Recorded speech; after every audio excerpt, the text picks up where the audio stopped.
Now let's discuss how we can build propositions. Let's start with the simplest truth table for negation. If we have a proposition P, then the negation of P is false if P is true, and the negation of P is true if P is false. So here you could see that we have a truth table of size 2. That's 2 to the 1. The number of proposition you have, so working on only one proposition, negating it, so that the size is 2 to the 1.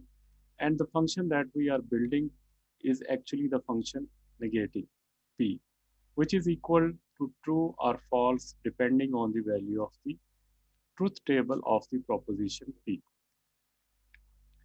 How about conjunction? Conjunction creates a new compound proposition based on two proposition. In this case, we have two proposition P and Q. And here is the combination of these two proposition, which is called conjunction, by putting and operator between them.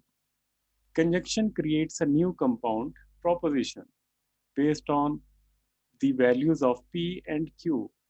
So given two propositions P and Q, the compound proposition is P and Q, and it would depend on the truth value of P and Q.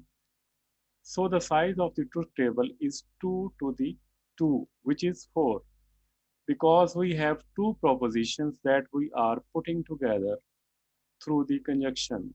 All right, so the semantic of the conjunction is as follows. If P is true and Q is true, then we have P and Q is also true. So the compound proposition is true. If P is true and Q is false, then the compound is false. And if P is false and Q is true, then compound is false. And if P is false and Q is false, then P and Q is also false. When we have both propositions are true at the same time, if we think about, for example, the Wampus word, we are going to have Wampus in 1, 2 and Wampus in 2, 1. This is a false proposition because we have only one Wampus and we cannot have them both in two cells. So we must have one of them false. So if any of them is false, we are actually having all of the outcome of the compound of the conjunction is being false.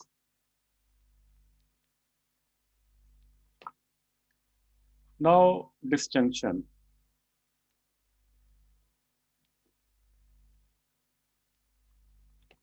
Disjunction is similar in terms of truth table. We also have here 2 to the 2 because we have two propositions. But for the disjunction, we are going to have the disjunction weaker than a conjunction, in the sense that whenever we have any of the propositions of P and Q is true, then compound statement is true. We have the outcome to be true. If both propositions are false, then we have the outcome to be false. For example, if the value of P is true and Q is true, then P and Q is true. And if P is true and Q is false, then P or Q is true. If P is false and Q is true, then P or Q is true. If both the values of P and Q are false, then the output of compound statement is false.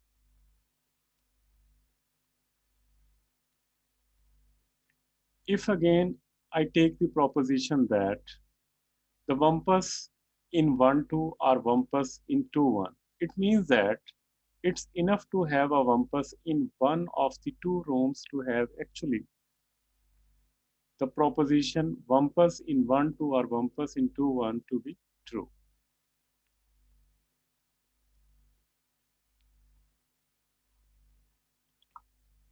Next is exclusive OR. Exclusive OR is another useful connector. Here we have the truth table of 2 of 2, and we have the proposition P and Q, and we have a connective exclusive OR.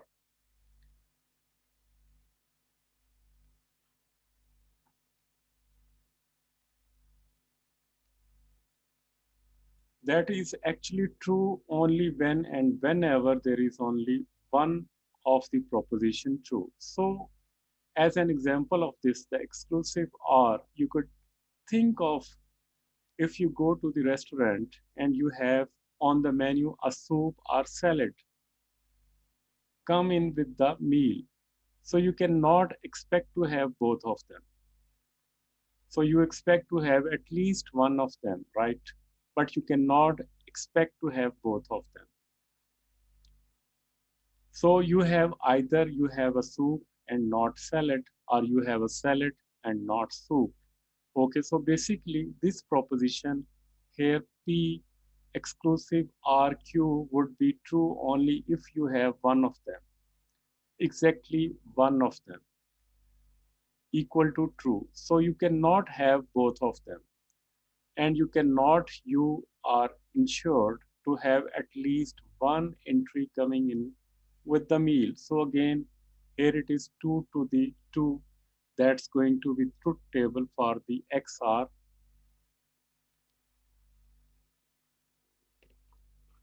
Next is implication.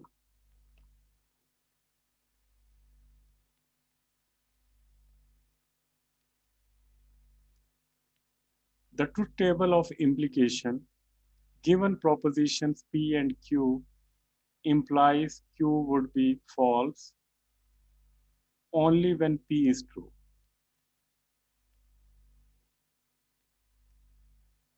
and Q is false. So this is the definition of that logic decides to give to implication. And this says that whenever the P is false, we give the implication truthfulness.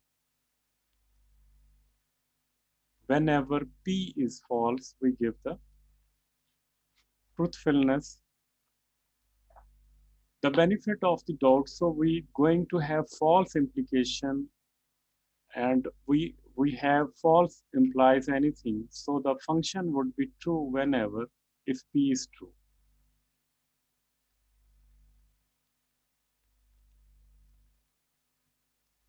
And Q is true, then the implication is true. If P is false, whenever Q is true or false, the definition of P plus Q is true. So this is the only case where the implication is actually false.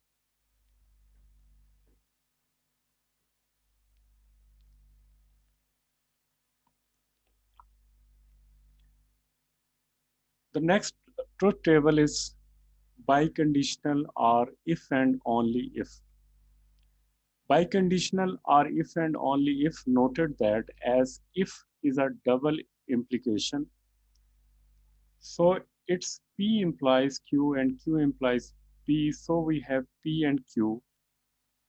P equivalent to Q is true only when we have both P and Q true or both P and Q false. So that's the main connectors in propositional logic.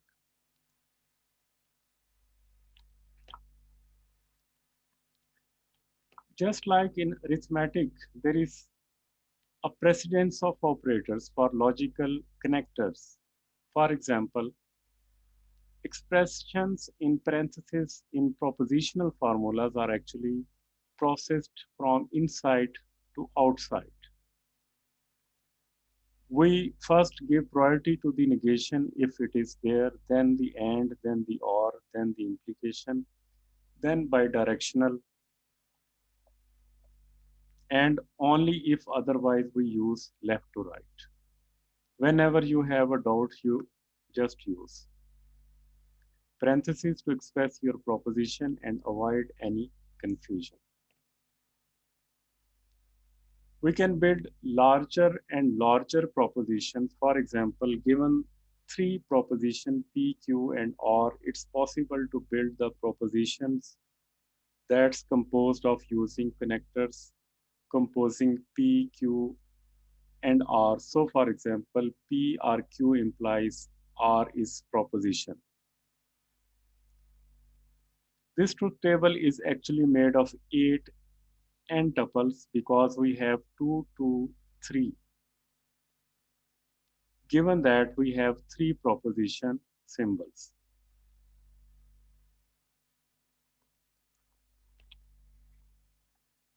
Logical equivalence is another feature in propositional logic. Two propositions P and Q are called to be logically equivalent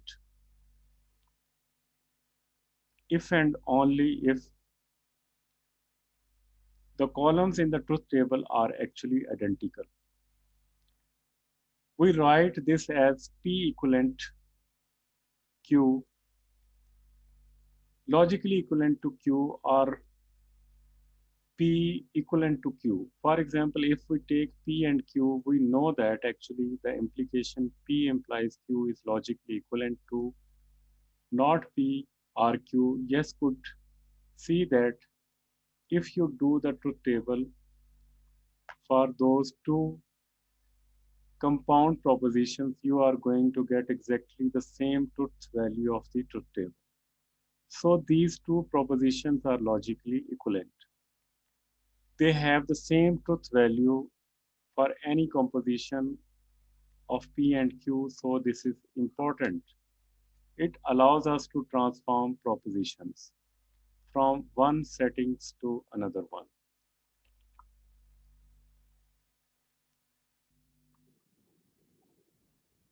Just like in arithmetic, we have some properties on the operators. For example, the property of commutativity holds for the propositional logic symbols. For example, P and Q is equal to Q and P dot Q, or Q is equal to Q or P.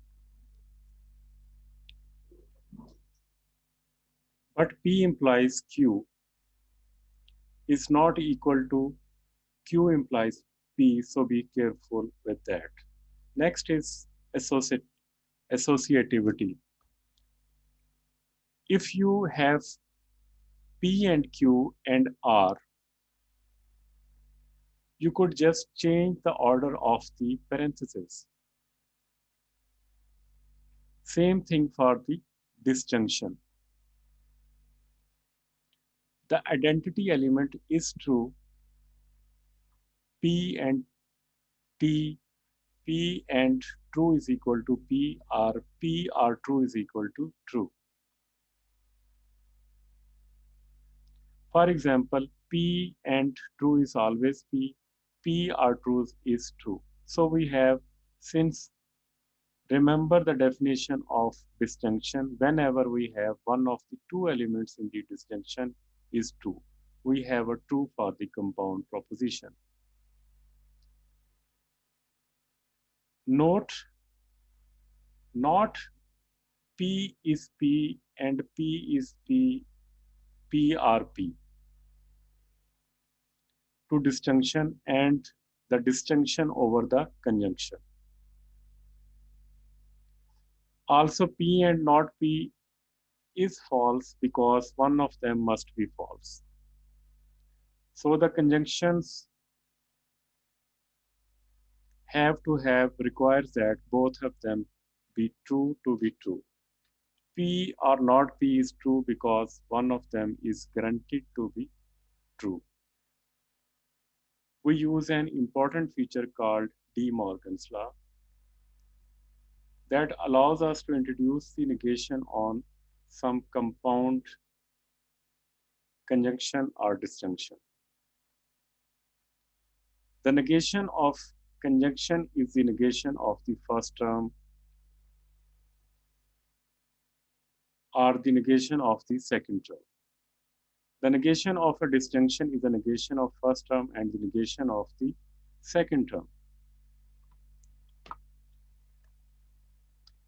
We also like to talk about tautologies and philosophies of contingencies. A tautology is a proposition which is always true. For example, suppose we have P. If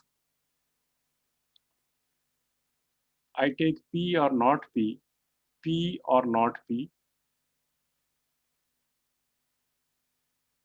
P or not P, P and not P. So this is true.